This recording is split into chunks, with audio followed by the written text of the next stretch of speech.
Hello students, आप सबका हमारे चैनल एम्पलीट्यूड स्टडीज़ 2.0 में स्वागत है।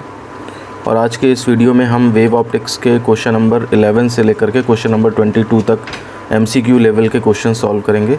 इससे पिछले वीडियो में हम 10 क्वेश्चन सॉल्व कर चुके थे। आइए चलते हैं क्वेश्चन नंबर 11 पे। क्वेश्चन है, प्रकाश में ध्रुवण की घटना से यह सिद्ध होता है कि प्रकाश तरंगें तीक्ष्ण हैं, प्रगामी हैं, अनुप्रस्थ हैं या अनुदैर्ध्य हैं। तो आपको ये पता होना चाहिए कि ध्रुवण का जो पहला आर्टिकल होता है वो यही होता है कि प्रकाश को जो है वो टूरमैलाइन क्रिस्टल पे डाला जाता है और टूरमैलाइन क्रिस्टल से निकलने के बाद फिर दूसरे टूरमैलाइन क्रिस्टल पे आपतित किया जाता है। और इन दोनों के एक्सिस के बीच में अगर थीटा 0 है तो लाइट जो है वो पार निकल जाती है, और अगर इनको थीटा 90 कर दें तो लाइट नहीं निकल पाती है। इसी से ये स्पष्ट होता है कि प्रकाश की प्रकृति जो है वो आपकी अनुप्रस्थ होती है। तो ध्रुवण हो रहा है तो वो केवल अनुप्रस्थ प्रकृति की वजह से हो रहा है, या फिर ध्रुवण जो है वो ये इंडिकेट कर रहा है कि प्रकाश अनुप्रस्थ प्रकृति का है, या प्रकाश अनुप्रस्थ प्रकृति का है तो ही ध्रुवण हो रहा है। ये दोनों बातें जो हैं वो उल्टा सुल्टा करके पूछी जा सकती हैं और इससे MCQ बन जाते हैं। तो इसलिए यहाँ पर हमारे पास जो C ऑप्शन है यानी कि अनुप्रस्थ, ये ऑप्शन सही माना जाएगा। देखिए क्वेश्चन नंबर 12 है, प्रकाश का वेग किस में अधिकतम होता है? पानी में, हीरे में, निर्वात में, हाइड्रोजन में।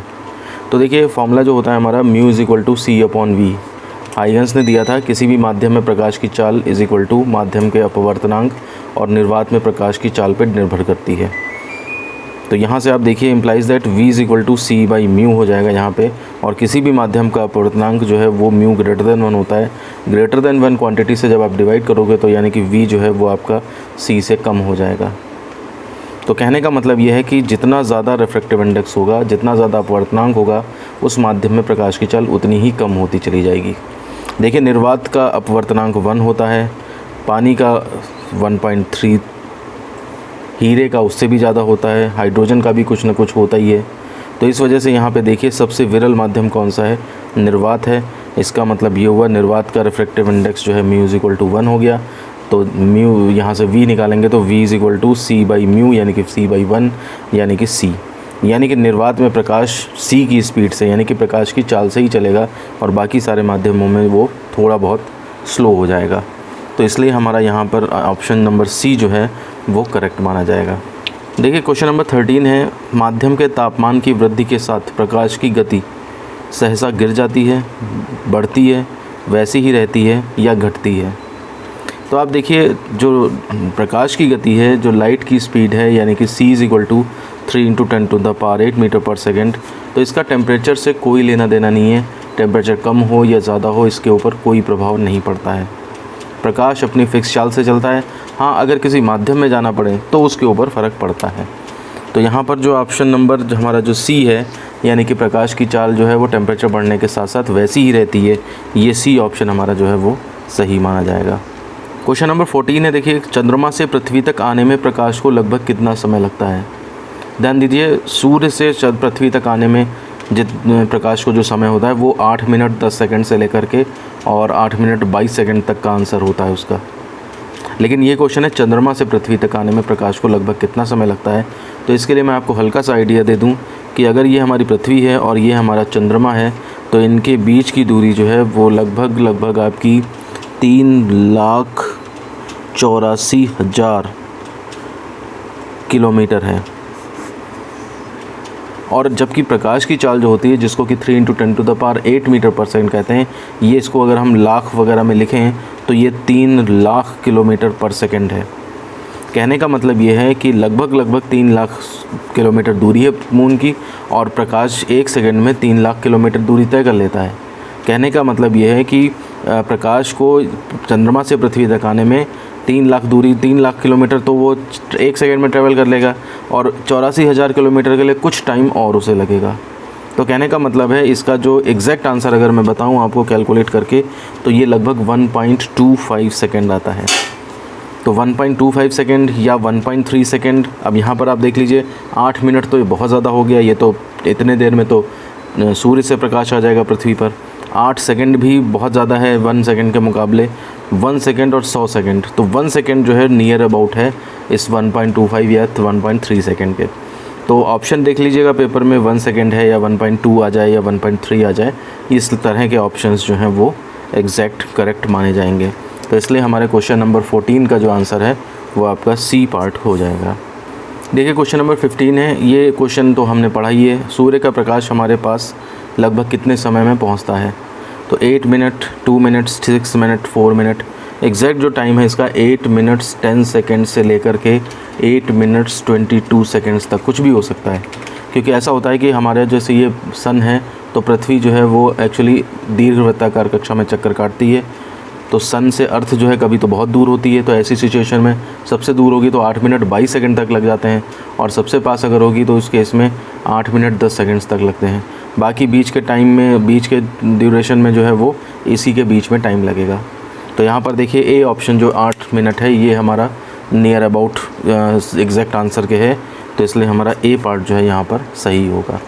क्वेश्चन नंबर 16 है, प्रकाश का वेग है 3 × 10⁸ मीटर पर सेकंड, 3 × 10⁸ सेंटीमीटर पर सेकंड, 3 × 10⁸ किलोमीटर पर सेकंड, या 3 × 10⁸ माइल्स पर सेकंड। तो देखिए ये रटा रटा है, सबको होना चाहिए, हर एक को पता है कि प्रकाश की चाल जो है वो 3 × 10⁸ मीटर पर सेकंड होती है, क्योंकि ये नंबर जो है वो ज़्यादातर एसआई सिस्टम में ही चलाया जाता है, किलोमीटर पर सेकंड और सेंटीमीटर या माइल्स पर सेकंड में नहीं होता है। तो इसलिए हमारा यहाँ पर ऑप्शन नंबर ए जो है वो करेक्ट माना जाएगा। क्वेश्चन नंबर 17 है, निम्न में से किसकी व्याख्या तरंग सिद्धांत द्वारा नहीं की जा सकती है? व्यतिकरण, विवर्तन, ध्रुवण, प्रकाश वैद्युत प्रभाव। तो देखिए तरंग सिद्धांत से व्यतिकरण को भी एक्सप्लेन कर लिया जाता है, विवर्तन को भी एक्सप्लेन कर लिया जाता है, ध्रुवण को भी एक्सप्लेन कर लिया जाता है, ठीक है ना। अगर विवर्तन और व्यतिकरण और ध्रुवण में फ़र्क पूछा जाए तो आपके व्यतिकरण और विवर्तन ये दोनों एक्सप्लेन हो जाते हैं। तरंग को चाहे अनुप्रस्थ मानो या अनुदैर्ध्य मानो, कुछ भी मान लो, ये एक्सप्लेन हो जाते हैं। लेकिन ध्रुवण तब एक्सप्लेन हो पाता है जब हम तरंग को अनुप्रस्थ मानते हैं। तो बहरहाल तरंग नेचर तो लगा ना, इन तीनों में तो तरंग नेचर लगा। लेकिन प्रकाश वैद्युत प्रभाव एक ऐसी चीज़ है जिसका तरंग सिद्धांत से कोई मतलब नहीं है। इसको आप जानते हैं कि इसको मैंने थ्योरी क्लासेस में बताया है कि आइंस्टाइन ने इसे 1905 में जो है वो एक्सप्लेन किया था, और इसी के बेसिस पे प्लैंक की क्वांटम थ्योरी भी सक्सेसफुली सब एक्सेप्ट कर ली गई थी। तो इसलिए यहाँ पर हमारा ऑप्शन नंबर डी जो है वो प्रकाश वैद्युत प्रभाव, ये ऑप्शन जो है वो करेक्ट होगा। क्वेश्चन नंबर 18 है, देखिए हाइगन्स के अनुसार प्रकाश तरंगें होती हैं यांत्रिक अनुदैर्ध्य, यांत्रिक अनुप्रस्थ, वैद्युत चुंबकीय और यांत्रिक गोलीय। तो देखिए हाइगन्स की थ्योरी जब मैंने आपको थ्योरी क्लासेस में बताई थी तो मैंने बताया था कि उसने जो है इन तरंगों को अनुदैर्ध्य माना था, और जब हाइगन्स के टाइम पे ही ध्रुवण की खोज हो गई थी और ध्रुवण को ये हाइगन्स जो है वो एक्सप्लेन नहीं कर पाया, तो हाइगन्स ने ये कहा था कि अनुदैर्ध्य हो सकता ना हो, लेकिन क्या होगा, कैसे होगा, कैसे एक्सप्लेन होगा, ये चीज़ वो नहीं कर पाया अपनी लाइफ में। फिर बाद में फ्रेजनल ने इसे जो है वो एक्सप्लेन किया था, और उन्होंने बताया कि जो अनुप्रस्थ तरंग अगर मान लो तो ध्रुवण एक्सप्लेन हो जाएगा। लेकिन यहाँ पे क्वेश्चन हमें कह रहा है कि हाइगन्स ने क्या माना था, तो हाइगन्स ने जो है यांत्रिक अनुदैर्ध्य तरंगें ही मानी थी। तो इसलिए हमारा यहाँ पर ऑप्शन नंबर जो ए है वो सही माना जाएगा। क्वेश्चन नंबर 19 देखिए, निम्नलिखित में से किस रंग के प्रकाश की चाल जल में सर्वाधिक होगी? लाल, पीला, हरा, बैंगनी।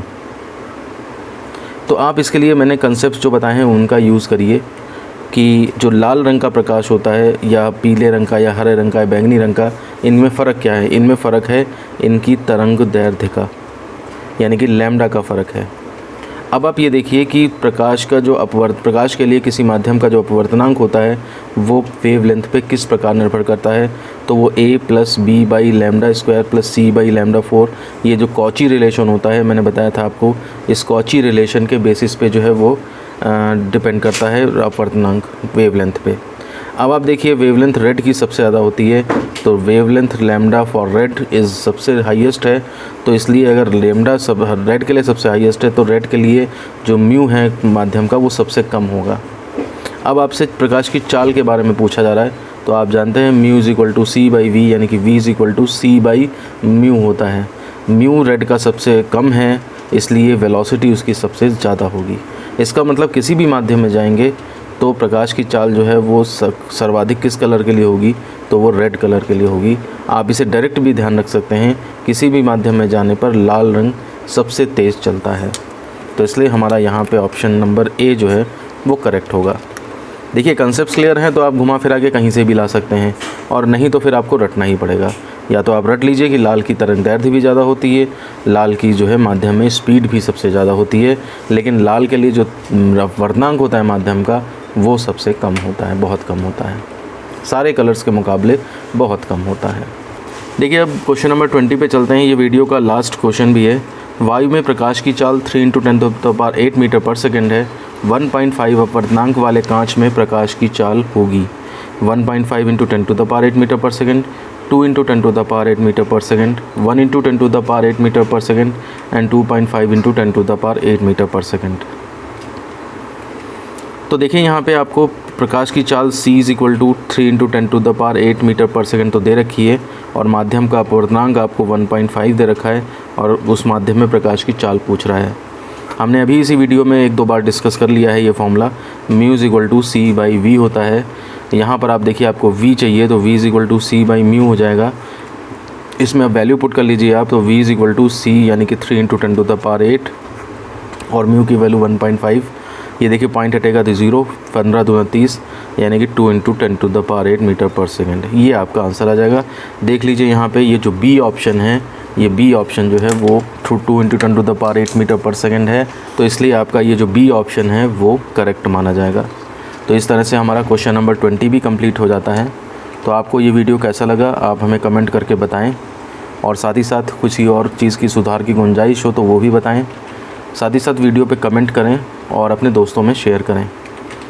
और अगर इस चैनल पे नए हैं तो इस चैनल को सब्सक्राइब कर लें और बेल आइकन प्रेस करके ऑल का ऑप्शन सेलेक्ट कर लें ताकि जो भी वीडियो यहाँ से रिलीज़ हों उनका नोटिफिकेशन आप तक सबसे पहले पहुँच जाए। तो इसी के साथ मैं इस वीडियो को ख़त्म करता हूँ। धन्यवाद।